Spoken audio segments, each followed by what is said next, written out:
Na legislação processual penal, observa-se que, quando a infração deixar vestígios, será indispensável o exame de corpo de delito, direto ou indireto, não podendo supri-lo a confissão do acusado.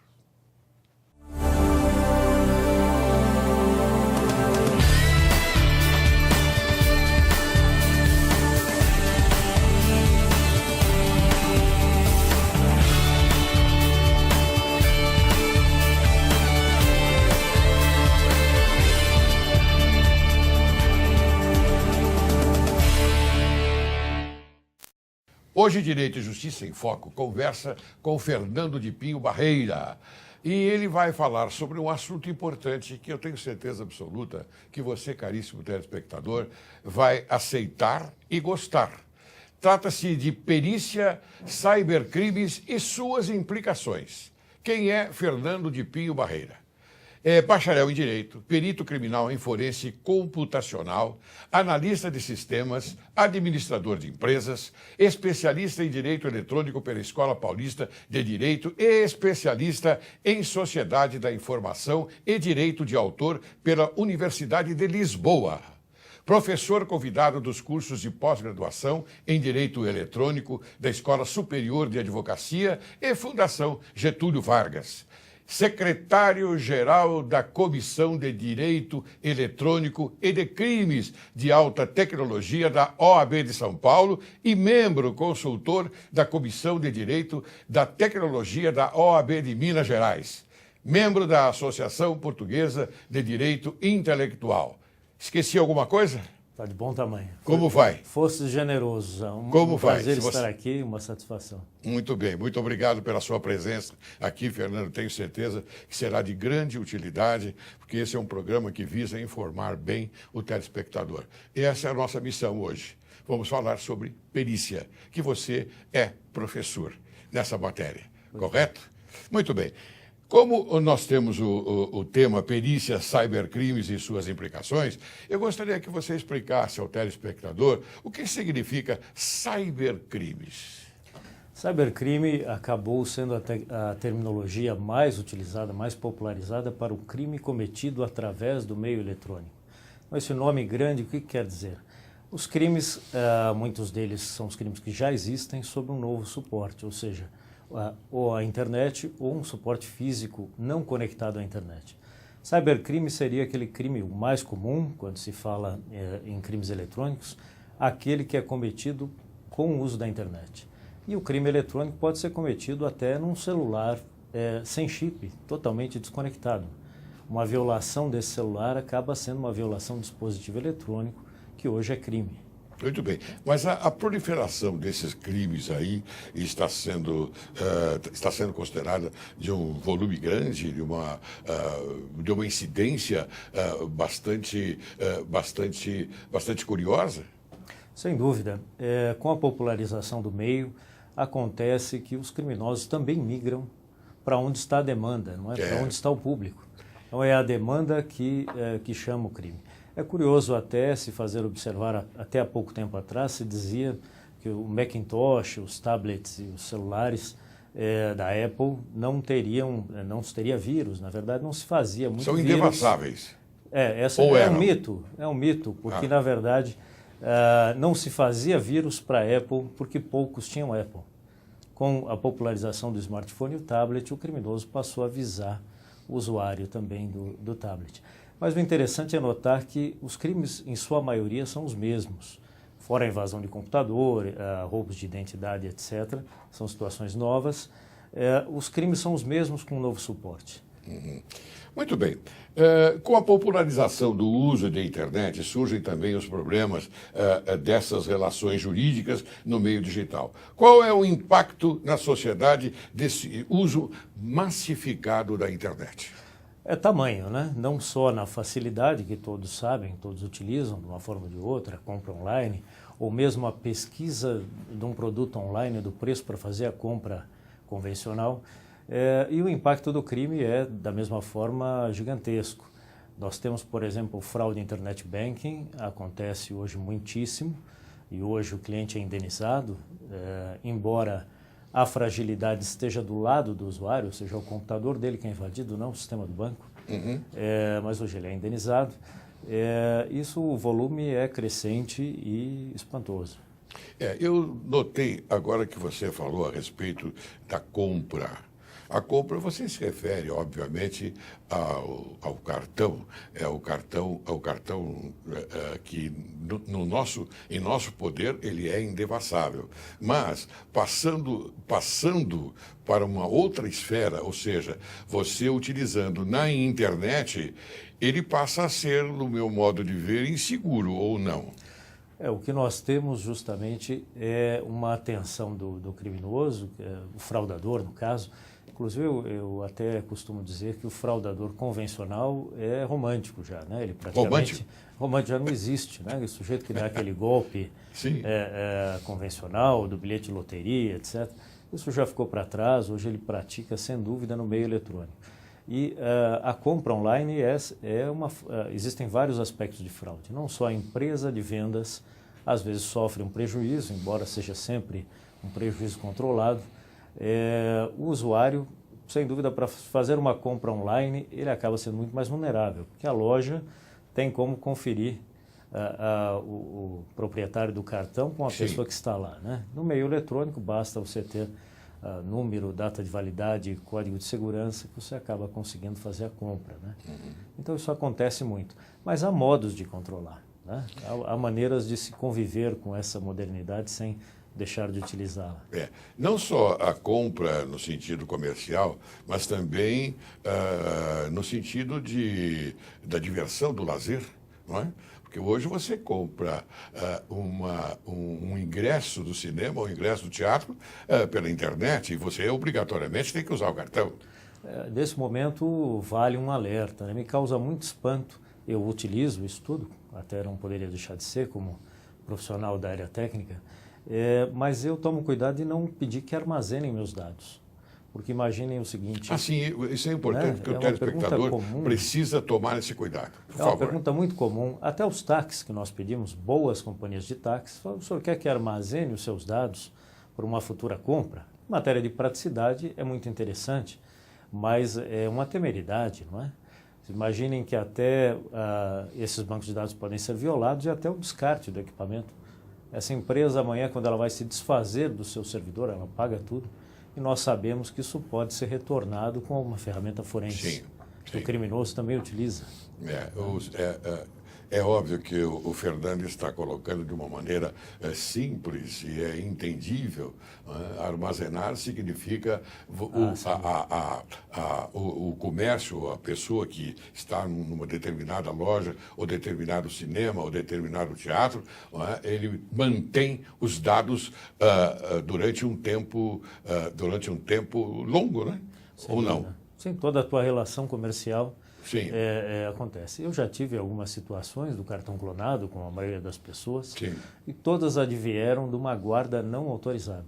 Então, eu não autorizei a guarda, uma seguradora, uma empresa de táxi também, e foi guardado porque a pessoa que está ali armazenando já tem uma má-fé, não a empresa, mas o funcionário, de vender esses dados a criminosos. Nesse caso específico, chegando ao conhecimento do judiciário através da parte, obviamente, de uma postulação da parte, isso ocorreria uma indenização?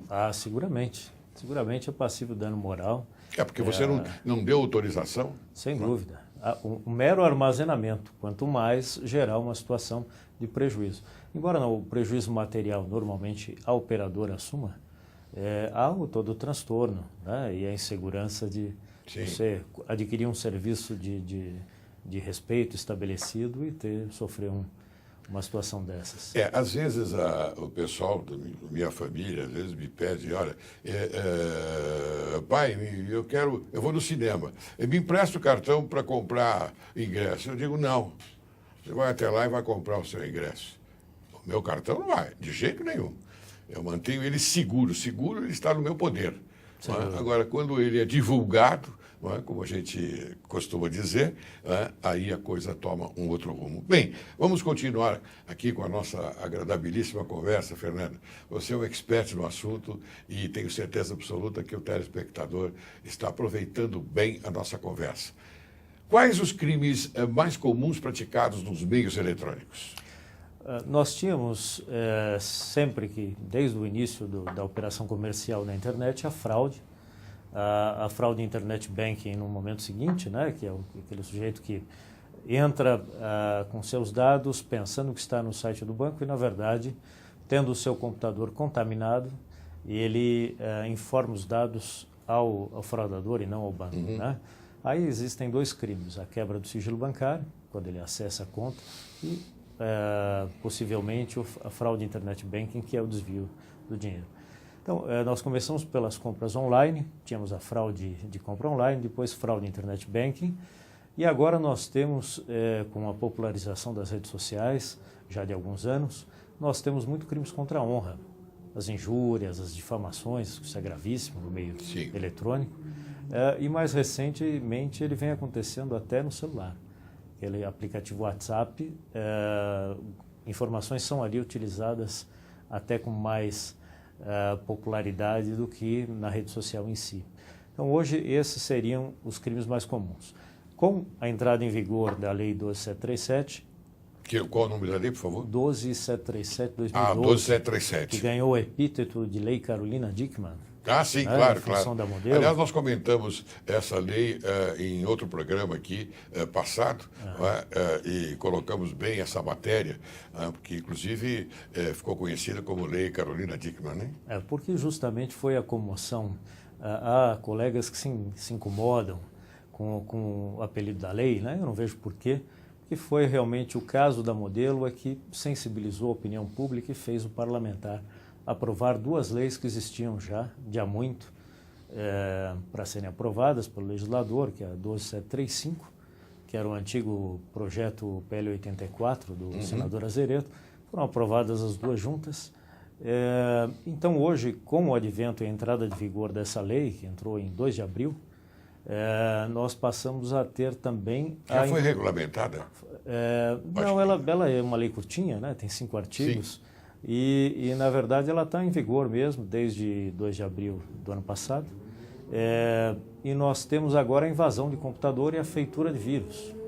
Embora isso não chegue ao judiciário com mais frequência, isso acontece odiernamente aos milhares. Né? Isso é lamentável, porque quando há uma invasão da intimidade, conforme previsto na Constituição da República Federativa do Brasil, no seu artigo 5º, inciso 10, a gente se sente bastante frágil. Bastante frágil. Isso incomoda, como incomodou essa excelente artista Carolina Dickmann. Então, e ela, no momento que isso aconteceu, teve outro caso de um outro ator também, que a lei já estava aprovada, mas não estava em vigor, foi mais ou menos em março de 2013 aconteceu esse episódio, e não havia proteção legal para essa conduta. Sim. Né? Então, não era uma figura típica. E então, agora nós temos essa situação que já atende minimamente os anseios Muito bem. dos usuários. Me diga uma coisa, então, Fernando. As postagens em redes sociais, elas são consideradas também crimes? A postagem ofensiva, sem dúvida. Isso, ao contrário do que foi apregoado recentemente nas próprias redes sociais, uma divulgação do Ministério Público, não precisa ter o dolo, basta postar. Não precisa ter um intento. Então, uma postagem, mesmo que temporária, o usuário, no calor da hora, se manifesta de maneira negativa a alguém, ela configura, sim, o crime. E aí, a efetividade da resposta vai estar relacionada à feitura da prova, que é justamente onde nós atuamos, para buscar uma reparação e vai permitir, sim, a mesma conduta prevista no Código Penal. Perfeito. Agora, me diga uma coisa, se a gente faz uma postagem no nosso Facebook, eu tenho Facebook também, Eu acompanho. É? Você acompanha? Sim. Oh, muito bom, obrigado. Eu só coloco matéria de altíssima relevância. Eu não coloco qualquer coisinha assim, ontem fui passear e encontrei fulano, beltrano. As coisas, as inutilidades. Eu acho que inutilidade não serve para Facebook. Eu tenho muito respeito pelo Facebook e pela divulgação da minha rede social, como você também tem, porque você tem uma rede social muito boa também. Você acha que se eu colocar de uma forma, por exemplo, dessas que estão acontecendo atualmente, informações verdadeiras ou não, a gente precisa tomar muito cuidado pela internet, na questão do governo, por exemplo, quando atacam o governo, não é? Você acha que isso tem um resultado maléfico? Eu creio que sim. Aí são dois conceitos. O senhor abordou os dois provocou os dois assuntos de maneira bastante clara. A pessoa que publica na internet, hoje, quando você diz público, você Sim. pode ser um anônimo, mas um anônimo público. Certo. Tenha lá seus 100 amigos, você está disponibilizando a sua imagem no meio eletrônico. Então, há de se ter uma linha editorial. Então, se eu sou um advogado, eu tenho que pensar o que é conveniente para a minha imagem. Sim. Se eu sou um apresentador de TV, um programa talvez mais humorístico, aí eu tenho que ver que aquela linha me atenda. Então é muito comum as pessoas confundirem a imagem pública com a imagem da pessoa física. Todos nós sofremos, temos paixões e temos nossa opinião pessoal, mas há de se discernir bem, não precisa ser uma coisa inodora, né? Uma coisa que não tem teor algum, mas tem que ser uma linha conveniente. As críticas ao governo, as pessoas têm sua opinião e seus partidarismos, mas elas merecem um pouco de cuidado. Primeiro, que nós temos que saber separar a instituição da pessoa. Sim. Então, se o determinado governante eventualmente não agrada ao usuário, ele pensa se ele está atacando a República ou a atuação da pessoa. E para fazer uma crítica... E nós temos que ter respeito pela posição, por exemplo, a posição da presidente. Sem dúvida. Nós temos que ter respeito pelo cargo que ela ocupa, não é verdade? Exatamente. As instituições são nossas. Todas elas, a polícia, o judiciário, são instituições nossas e democráticas. Claro. Então, uma crítica tem que ser feita num teor que não cause prejuízo. Nós trabalhamos muito com a retirada de conteúdo ofensivo. E isso, em época de eleição, é bastante utilizado. Certo. E encontra amparo legal e até administrativamente consegue-se retirar boa parte dos conteúdos porque eles são visivelmente inadequados, né? Mas agora eu pergunto, essa postagem, ela merece você testar a respeito da confiabilidade dela? Sem dúvida, senão você pode estar incorrendo no crime de difamação. Claro. Não é? Eu tenho esse hábito, se o usuário é meu amigo, às vezes é somente um amigo virtual, e a pessoa se sente numa obrigação, são relações novas, contratuais quase, Sim. que se faz com os amigos. Eu tenho que curtir a postagem do meu amigo, eu tenho que compartilhar. E às vezes sim, claro. ele pratica a conduta e você a conduta da difamação, né? Muito bem. Vamos seguir então avante. Vamos então pedir a você que nos responda sobre utilizar redes sociais, blogs e microblogs é conveniente para as pessoas comuns e pessoas públicas? Sem dúvida, são meios interessantes. Nós temos hoje a publicidade no meio eletrônico, por exemplo, para divulgar o seu negócio ou até o profissional liberal, de maneira bastante grande. Hoje o investimento é cada vez mais significativo e tende a superar a mídia convencional, até pelo custo-benefício, né? Mas há de se escolher o que é adequado. E, num instante seguinte, controlar o meio, pelo menos o termo que diz respeito à sua pessoa. Hoje é comum as pessoas dizerem, eu já tive casos de clientes que dizem, não, eu não utilizo o meio eletrônico. Não quero o meu nome na rede social, mas isso é inevitável. Sobremaneira, uma pessoa pública, um advogado, um membro de comissão, um magistrado, o seu nome vai estar. Claro. O problema é que quando há a incorrência de um episódio qualquer negativo, que ninguém está livre de acontecer, tem-se a multiplicação dos comentários negativos E a pessoa que nunca publica, ela não tem um veículo para fazer frente àquela multiplicação de posts negativos. Então, o que nós aconselhamos é que a pessoa escolha um meio adequado, sendo uma pessoa razoavelmente pública, e trabalhe aquele meio, para que ela tenha o domínio da expressão. Por exemplo, o meu nome, uma publicação do meu blog ou da minha rede social, ela alcança a primeira página do Google imediatamente. Então, eu felizmente não tenho comentários negativos. É rápido. Porque um trabalho já foi feito previamente de fixação dessa imagem. Então, quando sai uma notícia ou alguma coisa, ela acaba ocupando o finalzinho da primeira página do buscador, se não a segunda página, porque a minha postagem tem prioridade. Isso é possível fazer de maneira legal, legítima, sem nenhuma competição desleal com o meio eletrônico. Né? Afinal, a maior fonte de informação sobre você mesmo é você. Então, é bastante razoável que assim seja. Muito bem. Agora eu vou fazer uma pergunta a você que você vai responder no outro bloco, após o intervalo, tá bom? Eu vou perguntar o seguinte: pode-se retirar do ar os conteúdos que aparecem nos resultados dos buscadores como Google e Yahoo? Essa pergunta você vai responder após o comercial. Você aguarde que logo, logo retornaremos. Direito e Justiça em Foco presta homenagem póstuma a um político honesto, probo e com nobreza de caráter, Eduardo Campos. O enunciado de Cícero se faz presente neste momento triste que se entoa o hino fecundo a comungar a paz do dever cumprido. A morte é triste e dolorosa para aqueles cuja vida extingue todas as coisas, mas não é para os vultos cuja glória não pode sucumbir.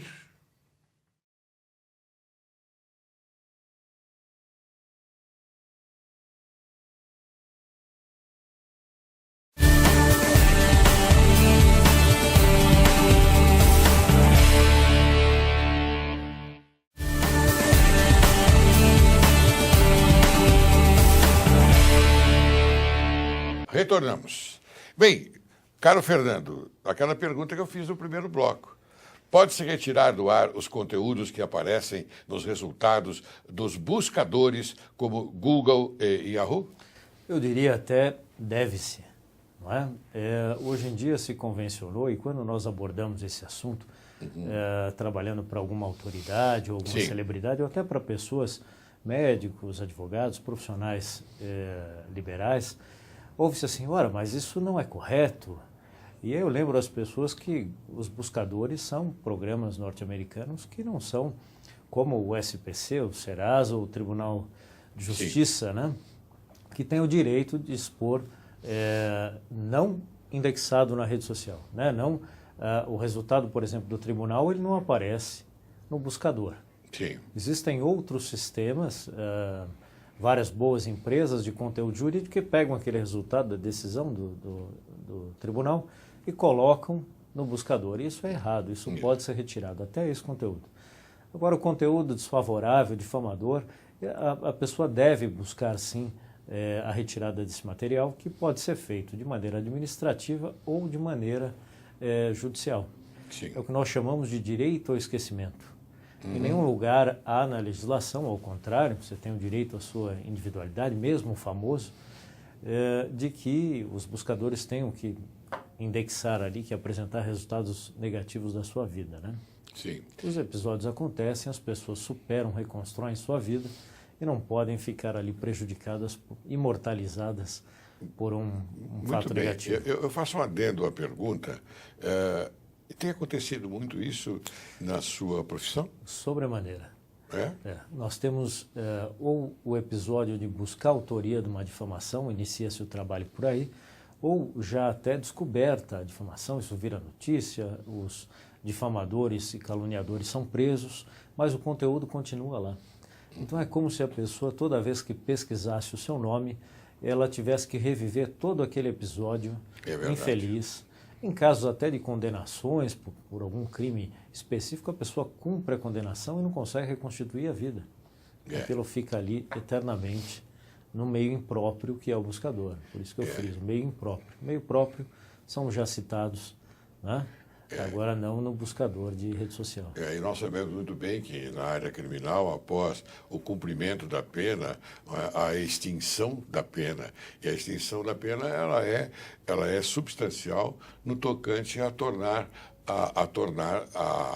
o condenado, né, que já cumpriu a sua pena ao zero, ao fator zero, porque ele já pagou a sua dívida. Está pleno de direitos. Não é né? verdade? Exatamente. Ele pagou a sua dívida. Então, depois de um certo tempo, que tem um lapso temporal adequado, um lapso temporal adequado, que é o artigo 64 do Código da Lei Penal. Então, a gente sabe muito bem que isso incomoda mesmo. Nós temos até o inocente, aquele sujeito cujo julgamento tem uma publicidade incrível e ele é inocentado, mas a internet não o inocenta. Eu tive um caso de um cirurgião, há um tempo atrás, que ele me disse: Fernando, eu tenho 40 anos de profissão e, injustamente, eu tenho hoje vergonha de dizer meu nome, onde eu vou. As pessoas pesquisam e há ali uma coisa, e a motivação é sempre danosa, é sempre pessoal. Sim. Fora os meios de comunicação, você tem aquela pessoa que insiste em plantar material ali inadequado. E foi feita a recuperação e a pessoa pôde seguir com a sua vida. Afinal, no dizer coloquial, não devia nada, não é? Sim, claro. Isso que é injusto que o meio afirme uma coisa diferente. Aí se torna mais grave quando aparece a imagem ao lado do texto, né? Sem dúvida. E essas imagens e vídeos também podem ser retirados da mesma Podem forma. ser retirados. Segundo, me parece, a Carolina Dickmann conseguiu retirar todas aquelas imagens que macularam a sua vida, né? Isso consegue-se até, tendo o autor, colocar uma obrigação de não fazer. É muito comum. Né? Então, o senhor nunca mais poste nada semelhante, nada que diga respeito. Aí se estende um pouco esse leque e aquela pessoa que tinha motivação fica coibida de praticar. E se ela o fizer por um meio falso, por um perfil falso, anonimamente, cybercafés e lan houses não são expectativa de anonimato também, nós conseguimos achar autoria. Então, acaba assim chegando a pessoa e ela responde pela desobediência também. Muito bem. E diga uma coisa, então, Fernando, invadir o computador é crime? Finalmente, não é?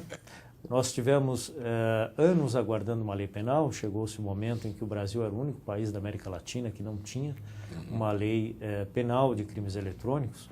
Isso veio com essas duas leis, a Lei Carolina Dickmann, 12737 e a 12735. Recentemente tivemos agora também o Marco Civil da Internet, que ainda não está em vigor. Sim, o Marco Civil da Internet, Mas ali mais como um norte, justamente para os senhores magistrados já terem um ponto a seguir, um norteador. Mas a Lei Penal 12737 veio prever a feitura de vírus, a disseminação de vírus, porque normalmente a invasão começa com um spam que se recebe, ou seja, um e-mail com uma alegação qualquer, tem um apelo qualquer, e a pessoa clica naquele e-mail, ele executa um programa e abre uma porta no computador para que o fraudador consiga chegar. E aí sim ele pratica finalmente a invasão e muitas vezes colhe material, o que é mais gravoso também, está previsto. E essa conduta finalmente praticou-se, agora é crime. A época da modelo, do episódio da Carolina Dickmann, não era uma postura criminosa, invadir o computador ou fazer ou enviar vírus, e justamente foi esse episódio que motivou a aprovação. A elaboração da lei, né? Muito bem. Então, vamos seguir adiante. Existem leis para todas as situações ocorridas na internet? Todas as situações? Não. No Brasil, não. Eu tenho colegas que pensam diferentes. Há bons profissionais que dizem que 97% das condutas estão previstas. Eu diria, por que não prever 100%? Né? As pessoas, às vezes, minorizam uma situação específica no meio eletrônico.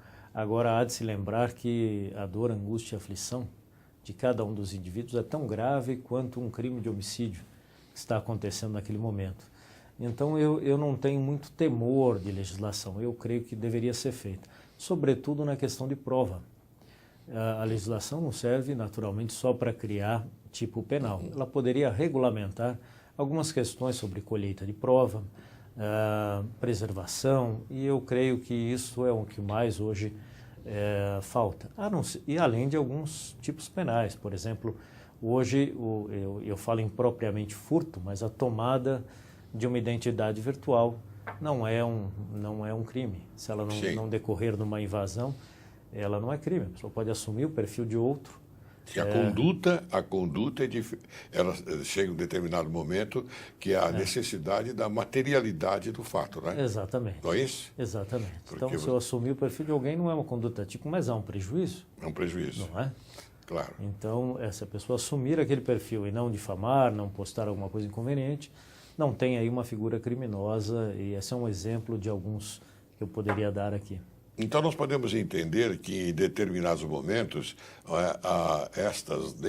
essa lei da internet, ela está sujeita à disciplina judiciária.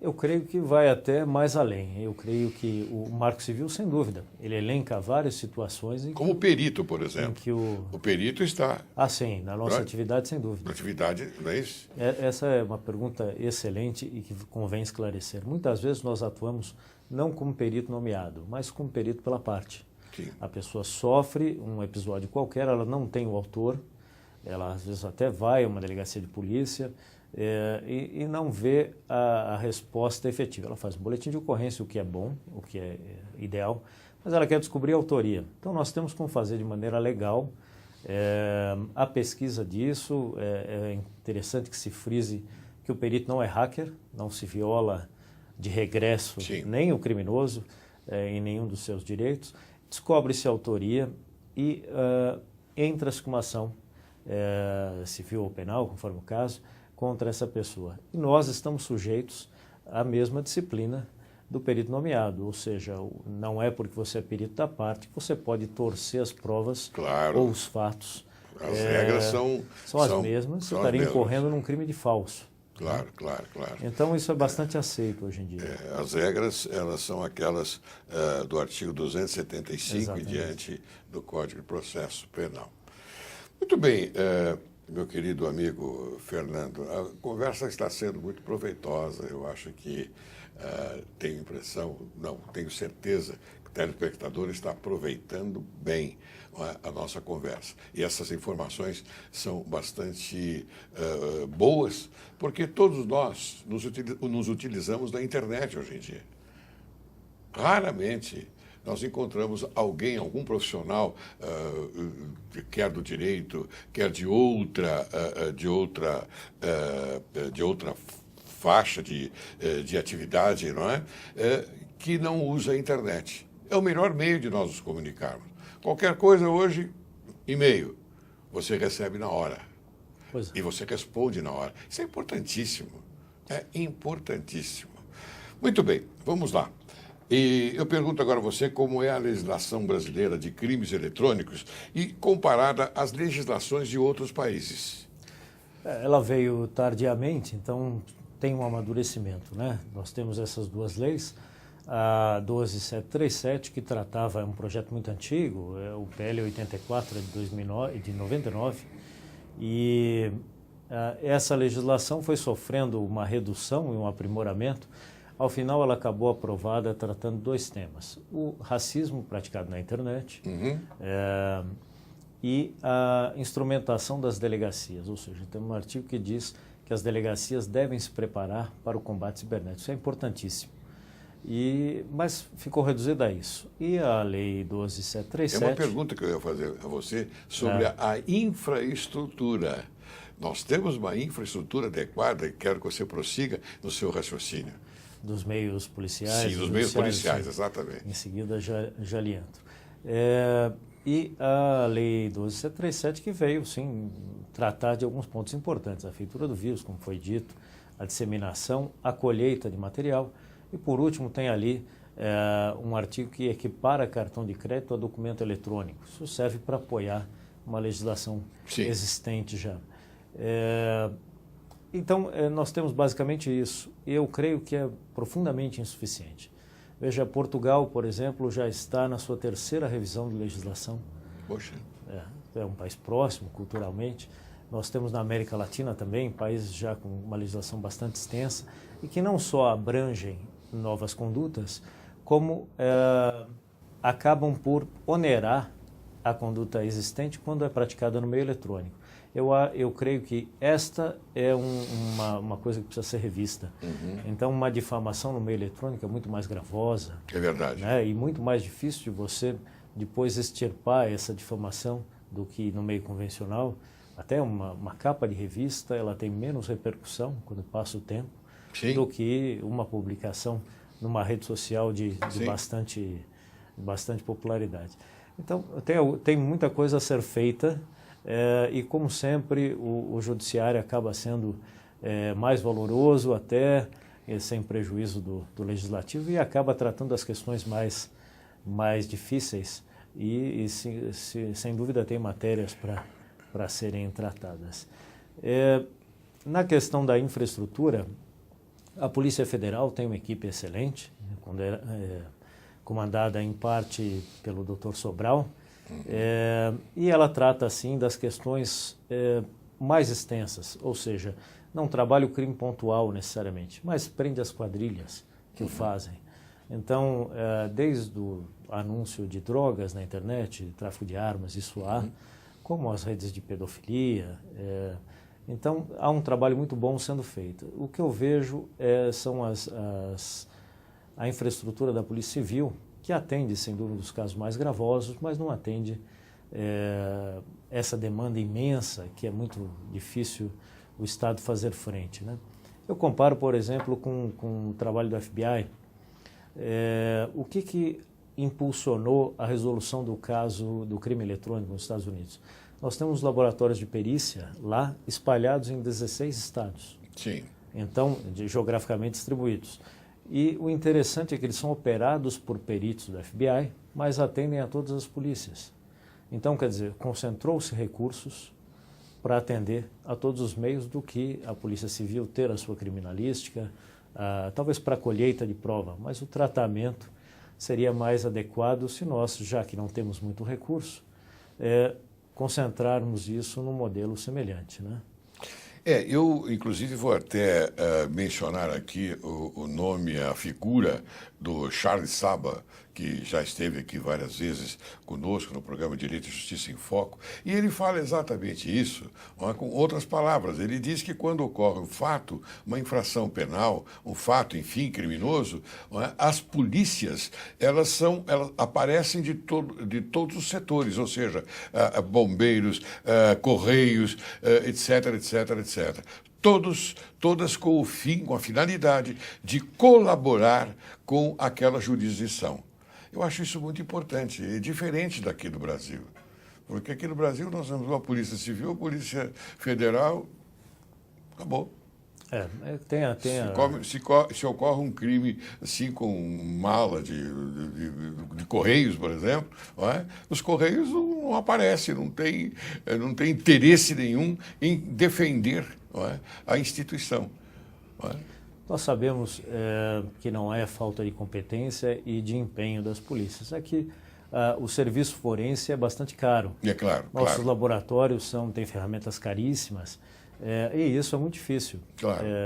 Nós demos uma entrevista há um tempo atrás sobre as invasões ao governo federal e nos perguntaram qual a dificuldade. E eu diria que a maior dificuldade seria institucional. Ou seja, a perícia quer adquirir uma nova ferramenta e tem de esperar uma lei de concorrência que não atende à praticidade do meio eletrônico. Claro. Quando aquele recurso chega, ele já é obsoleto. Então, eu creio a praticidade e o imediatismo da necessidade daquela... de fazer frente, sem dúvida. E eu creio também que falta um certo amparo legal para a ampliação da atividade do delegado de polícia.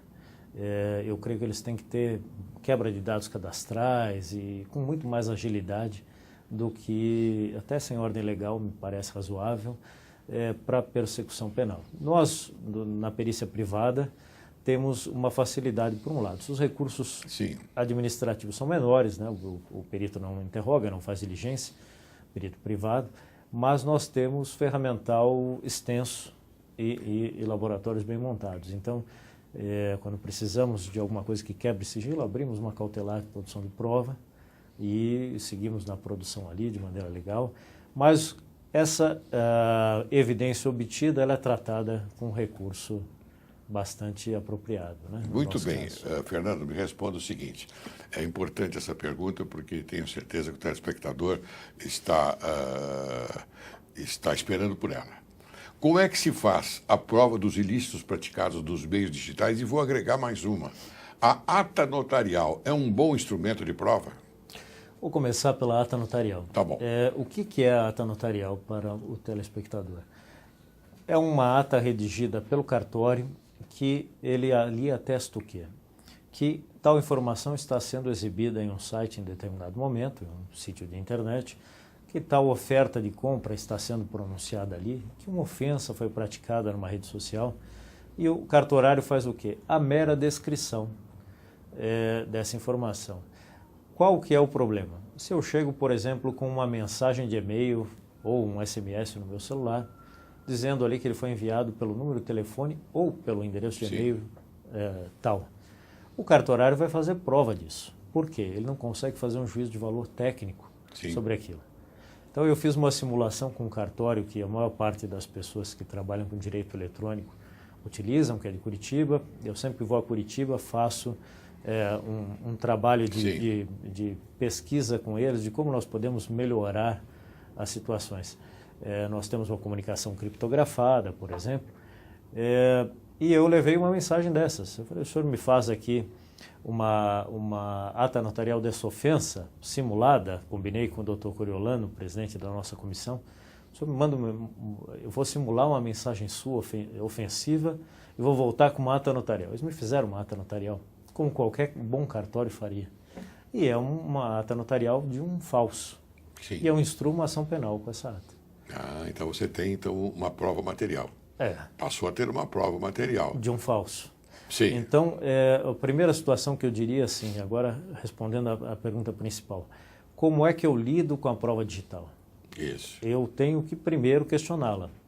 Uma prova digital juntada aos autos, que é nada mais que a impressão do e-mail, não serve. Uma ata notarial também não quer dizer que seja a razão. É claro que o cartório nunca vai praticar o falso, agora ele pode ser induzido. Né? Então eu tenho que sempre ter o e-mail eletrônico para submetê-lo à perícia e conseguir fazer a validação desse mesmo. Então, se eu fui ofendido na internet, não basta imprimir aquela tela, mesmo que em meio eletrônico. Sim. Eu tenho que fazer a colheita com a ferramenta eletrônica, com a ferramenta forense adequada, da qual eu tenho que ter o registro, tenho que ter a licença daquela ferramenta, para permitir o contraditório. Ou seja, que a outra parte possa pegar a mesma evidência e submetê-la e ver se consegue os mesmos resultados. Isso quanto a e-mail, postagens, páginas de internet, colheita de material em computador. Então a prova tem que ser colhida pelo perito. Em seguida nós analisamos e fazemos um juízo de valor. Sim. Então com isso se instrumenta um pedido de reparação ou de concorrência desleal com muito mais seriedade do que uma simples impressão de e-mail ou ata notarial. Muito bem, meu caro Fernando. Eu estou finalizando o programa, lamentavelmente, porque as suas informações são preciosas e aproveita a sociedade, o telespectador. Eu peço, então, as suas considerações finais.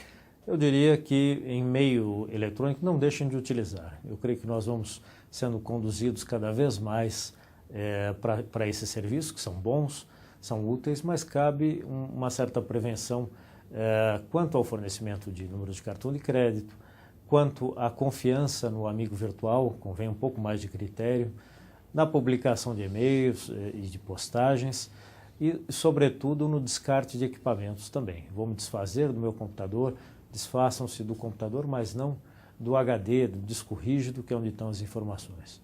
Nós, peritos, temos ferramentas que voltamos até 30 formatações de um equipamento. Então, convém destruir fisicamente esse equipamento ou guardá-lo do que correr o risco de ter informação divulgada no meio eletrônico. Muito bem, meu querido amigo Fernando de Pinho Barreira.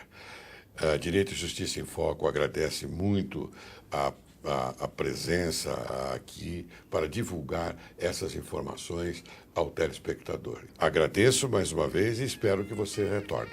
Será uma honra. Muito obrigado.